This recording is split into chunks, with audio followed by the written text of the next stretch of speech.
শোনো না, আজ না আমার খেতে ইচ্ছা করছে না, রাতে খাবো না গো। তোমার খাবারটা বেড়ে দেবো? কেন ইচ্ছে করছে না বুঝতে পারছি, বাড়িতে আজ সয়াবিন রান্না হয়েছে বলে, তাই তো? তুমি বসো, আমি তোমার জন্য বিরিয়ানি এনে দিচ্ছি।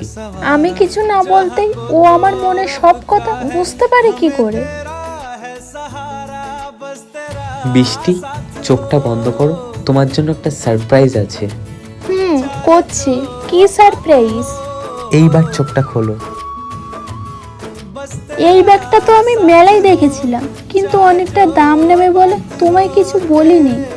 আমি জানি ব্যাগটা তোমার পছন্দ হয়েছিল, বারবার ব্যাগটার দিকে তাকাচ্ছিলে, তাই তোমরা যখন বাইকের কাছে দাঁড়িয়েছিলে আমি মশলা মুড়ি আনতে গিয়ে ব্যাগটা কিনে রেখেছিলাম। শ্বশুর বাড়িতে প্রতিটা মেয়ের তার মা বাবার অভাবটা একমাত্র স্বামীই পূরণ করতে পারে।